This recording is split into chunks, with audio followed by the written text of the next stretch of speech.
Welcome to Full Sail Live. I'm Ryan Coolidge. Boston Red Sox outfielder Adam Duvall was off to a scorching hot start to the year, boasting a .455 average and a slugging percentage in the thousands. Unfortunately for the Red Sox, their emerging star is going to be sidelined for a while. Adam Duvall has been placed on the IL after fracturing his wrist against the Tigers. Duvall suffered the injury while diving for a fly ball in the 9th inning of Sunday's game in Detroit. Although Red Sox manager Alex Cora gave no timetable for Duvall's return, it is expected that the former World Series champion will be out for a considerable amount of time. It doesn't help matters much that Duvall had surgery on the same wrist last summer. So after losing their emerging slugger, how does the Red Sox offense respond to their next game? The answer? Not very well. Boston was shut out by the undefeated Rays in Tampa, dropping Game 1 in this 4-game series. The lineup was only able to muster 3 hits all game. Going against one of the best pitching staffs in baseball certainly didn't help matters much. This was also Tampa Bay's 10th straight win at Boston at Tropicana Field. As for the other teams playing in Boston, they're both getting ready for postseason runs. The Boston Celtics clinched the 2 seed in the NBA playoffs by beating the Toronto Raptors last week. And the Boston Bruins made history with a win over the Philadelphia Flyers. The Bruins beat the Flyers 5-3 on Sunday, setting the new NHL single-season wins record with 63 on the year. Boston right-winger David Pastrnak recorded a hat trick in the game, giving him both his 60th goal this year and his 15th career hat trick. The Bruins also have 131 points on the year, just one shy of the all-time record set by the Montreal Canadiens in 1977. Setting a new all-time record is nice and all, but Pastrnak says this team's focus is on finishing the job.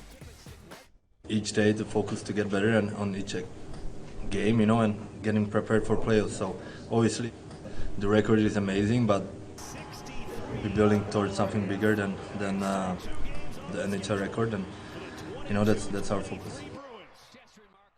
As for the Celtics, they're waiting to see who they'll take on in the first round of the NBA playoffs. Boston's 57-25 record earned them the 2nd seed in the Eastern Conference, meaning the Celtics are awaiting the result from the NBA's play-in tournament. The 7th-seeded Miami Heat and the 8th-seeded Atlanta Hawks play later tonight to determine who will be playing Boston. Looking at both of Boston's potential opponents, the Celtics are 7-1 in all-time playoff series against Atlanta. Most recently, though, Atlanta bounced Boston in the first round of the 2016 playoffs. And Miami has some recent history with Boston, falling to the Celtics in last year's Eastern Conference Finals. We'll have highlights from the Hawks-Heat game at 11. After reports of Patriots quarterback Mac Jones being shopped around the league were shut down, it became clear that there was some friction within the team. Jones had apparently lost support from inside the organization due to how he handled himself during New England's tough season. This offseason, though, it appears Jones is trying to mend that relationship by putting in the work. Jones has reportedly been in Foxborough working with his new offensive staff. Losing Josh McDaniels as their offensive coordinator last season hurt, and it showed. New England ranked in the bottom half of the league in every offensive category. With the QB competition rumored to happen between himself and quarterback Bailey Zappi, it seems Jones is doing all he can to earn the organization's trust back. The Patriots hope Jones can shake off his struggles from last year with new offensive coordinator Bill O'Brien at the helm. That's all the time we have for today. For Full Sail Live, I'm Ryan Coolidge. Welcome to Full Sail Live. I'm Ryan Coolidge. The Boston Celtics finally know who they'll be playing in the first round of the NBA playoffs. The Atlanta Hawks and the Miami Heat battled it out in the play-in tournament earlier tonight for the right to play Boston. Now, Trae Young must have really wanted to play the Celtics because he was on one. DeJounte Murray kicks it to Trae Young and one tough bucket over Max Strus. Young had 25 points on the night, a team high, but he's also dishing out the rock too. He takes this up the court in the second quarter and, behind the back pass to Saddiq Bey, splashes the three. Bey was 3 from 9 from beyond the arc, had 17 points off the bench. Now Trae again gets it to Jalen Johnson. Onyeka Okongwu slams it down. So nice. Pay to see it twice.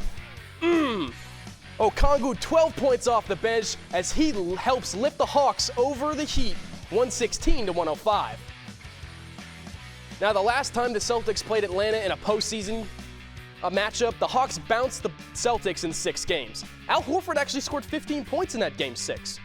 For the Atlanta Hawks, Boston hosts Atlanta for Game 1 of the series at the Garden on Saturday. Now, one of Boston's few struggles this year has been the injury bug. Jaylen Brown suffering a facial fracture, and Al Horford sitting every other game towards the end of the year. But one of the biggest setbacks for Boston has kept a defensive star off the court for a long time. Celtics center Robert Williams has missed 47 games this season. In 35 games he did play, he only started 20 of them. In games where Williams does play for Boston, the Celtics average nearly 48 rebounds and 6 blocks per game. Without Williams, Boston averaged 43 rebounds and 5 blocks. Williams provides a ton of value to the Celtics lineup, but according to Williams, Celtics coach Joe Mazzulla wants more out of him. Yeah, it's times when we're going to need those little dump-off points, me sealing and getting the dunks. So, I don't know if y'all heard it, but last game I caught the ball in the post, and Joe yelled from the bench, scored an effing ball. But, he just reassured me that we're going to need those things. My teammates do too. In the past few days, the Boston Red Sox have been making a ton of roster moves. Let's catch up on some of those moves that the Red Sox have made since their game on Sunday. The Red Sox placed outfielder Adam Duvall on the IL after fracturing his wrist against the Detroit Tigers Sunday. This is the same wrist that Duvall had surgery on last summer. Thankfully for Boston and Duvall, it does not look like the injury will require surgery. This takes Duvall's potential return from 8 to 10 weeks to just 6 to 8. With the outfielder being placed on the IL, it makes room on the roster for a familiar face for Red Sox fans. The Red Sox elevated Bobby Dahlbeck from AAA Worcester to fill in Duvall's roster spot. Now, Dahlbeck struggled last season, slashing a .215 average, a .301 on-base percentage, and a .457 slugging percentage. Dahlbeck had faded from the lineup towards the end of the year and was eventually optioned to AAA in order to gain consistent at-bats. In his first at-bat back with the team, Dahlbeck smacked a single as a pinch hitter. And the Red Sox pitcher Garrett Whitlock has officially been reinstated from the IL. Whitlock started the year on the IL due to an injury with his hip. The 26-year-old had 2 successful rehab starts with AA Portland and AAA Worcester. He made his season debut last night against the Rays, going for 5 innings, allowing 8 hits and 5 runs. He took the loss. Boston optioned Cutter Crawford to AAA in order to make room for Whitlock on the roster. With the NFL draft just a few weeks away, rumors and mock drafts are floating around everywhere. For the New England Patriots, mock drafts have guesstimated who they'll take with the 14th overall pick. So, who makes the most sense according to these draft experts? Most experts guess the Patriots will either go defensive back or receiver with their pick at 14. Mel Kiper has Oregon cornerback Christian Gonzalez heading to Foxborough, though. In his lone season with the Ducks, Gonzalez racked up 51 tackles, 7 passes defended, and 4 picks. While New England is being mocked to grab a big name at 14, the Patriots are notorious for trading down in the draft. Patriots also don't have the best track record with skill position players in the first round. I'm looking at you, N'Keal Harry and Sony Michel.